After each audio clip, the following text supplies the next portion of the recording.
Bonjour à tous et bienvenue, vous regardez 6 minutes chrono, le rendez-vous quotidien de la rédaction de Le Capital. Et aujourd'hui nous accueillons Jean-Marc Pro, bonjour. Bonjour. Alors vous êtes président des Restaurants du Cœur, des Restos du Cœur dans le Rhône. On vous a invité pour revenir un petit peu sur déjà l'état de santé de votre structure, de votre association qui vient en aide aux plus démunis. La campagne 2023-2024 avait démarré par un appel à l'aide puisque l'association rencontrait des difficultés financières. Est-ce qu'aujourd'hui vous allez pouvoir assurer à peu près l'ensemble de vos missions suite à cet appel aux dons? Oui, le national avait passé par la voix de notre président, Patrice Douret, un message relatif à notre situation qui ponctuellement était déficitaire et relative essentiellement à la hausse de la demande. Quand on regarde sur un plan national, on est passé de 140 millions de repas distribués à 170 millions et en tendance même au-dessus en ce moment. Ce qui fait que ça a amené à cet appel de notre président qui nous a permis effectivement de compenser les pertes que nous avions à ce moment-là. Mais en tendance, nous sommes toujours sur la même hausse de la demande, ce qui fait que nous sommes obligés de mettre en œuvre des mesures de rationnement, entre guillemets, et de gestion pour tenir notre mission globale auprès des plus démunis. Mais vous pensez, vous avez bon espoir de pouvoir assurer ces 170-180 millions de repas? On s'est mis en situation d'assurer ce montant-là, mais pas au-dessus, on ne pourra pas. Donc c'est vrai qu'aujourd'hui, on est capable de maintenir notre offre à ce niveau de distribution. Sur le Rhône, ça fait entre 4,5 millions et 5 millions de repas. On doit pouvoir le faire, étant entendu qu'il va falloir continuer à demander de l'aide et du soutien comme on l'avait auparavant et probablement encore un peu plus l'an prochain.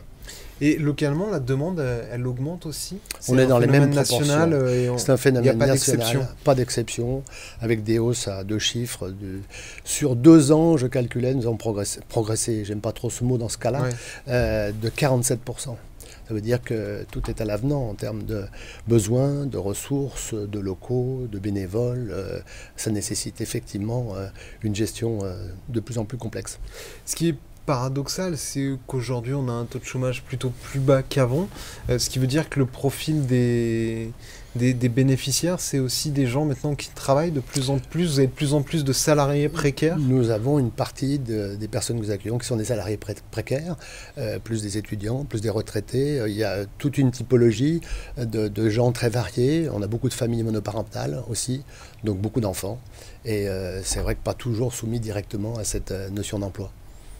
Est-ce qu'il y a aussi des territoires dans le département qui font figure d'exception? Est-ce que par exemple c'est un phénomène qui est majoritairement urbain ou est-ce que maintenant il touche aussi le périurbain, le rural? Non, la croissance elle est de toutes parts et nous évoquions le fait que dans certaines zones qu'on appelait les zones blanches, nous n'étions pas trop présents à une époque. On a développé un centre itinérant par exemple sur le nord-ouest du département. On va faire une deuxième tournée parce qu'effectivement on regarde ce qu'on avait prévu, on est bien au-delà de la demande qui était imaginée. Il y a un vrai effet inflation que vous constatez depuis maintenant 1 an ou 2, à la fois dans vos difficultés, mais aussi dans le profil des gens qui viennent dans vos centres? Assurément, c'est une des explications de la hausse de cette précarité, puisque nous calculons toujours le reste à vivre pour les personnes que l'on accueille, et on prend en compte forcément les charges spécifiques au logement qui, compte tenu de l'inflation, ont eu des conséquences directes sur le reste à vivre justement de chacun. Et vous, sur vos approvisionnements, comment vous essayez de contourner ce facteur inflation? Alors, nous, quand on évoquait tout à l'heure nos difficultés, elles étaient beaucoup liées aux achats, puisque nos achats représentaient 1/4 des volumes qu'on distribue. Ils sont montés à 1/3, donc il a fallu acheter beaucoup plus, ce qui nous a mis en difficulté. Aujourd'hui, ce qu'il faut, c'est qu'on développe encore et à nouveau les ramasses, les dons, les actions d'opportunité, les collectes. On fait feu de tout bord. Parce que les Français restent généreux ou pas? Les Français restent généreux, assurément. Quand vous organisez des collectes Oui. Notre difficulté, c'est que la croissance des dons et des collectes est par contre inférieure à la croissance de la demande. Si on fait plus 10% sur une collecte, malheureusement, on ne pourra pas remplir le caddie à hauteur de plus 25, plus 26%. Et vous êtes obligé d'organiser de plus en plus de collectes? Il va y en avoir dans les semaines à venir dans la métropole de Lyon? On en a une au mois d'octobre. La prochaine aura lieu au mois de mars, une collecte nationale assez conséquente. Et on va faire appel effectivement à tous nos partenaires de la distribution. Et d'ici là, est-ce qu'il y a des collectes locales où des gens qui nous regardent peuvent se rendre? Si des gens veulent donner, comment ils peuvent faire?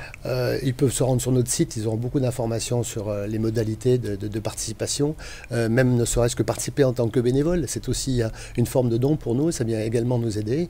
Il y a beaucoup de formules diverses et variées sur le site des Restos du Cœur du Rhône, vous avez pas mal d'informations à ce titre. Après le Covid, il y avait eu, tout le monde associatif avait été frappé par une vague, comment dire, de bénévoles qui n'étaient pas revenus, qui s'étaient mis en stand-by et puis qui n'étaient pas revenus. C'est vrai. Est-ce que vous avez réussi à combler aussi ces manques en termes de RH? Oui, mais c'est une très bonne question. Je suis très sensible à ça et on a beaucoup progressé en la matière.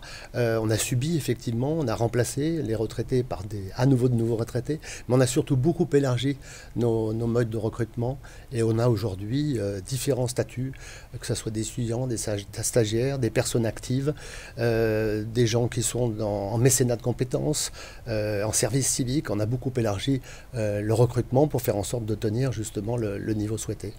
Merci beaucoup Jean-Marc Praud d'avoir répondu à notre invitation, à nos questions. Et donc voilà, les gens, s'ils ont envie de donner, ils peuvent aller sur le site des Restos du Cœur. Très bien. Merci beaucoup d'avoir répondu à notre invitation et à nos questions. À bientôt. Et moi, je vous retrouve très bientôt pour une nouvelle édition. Au revoir.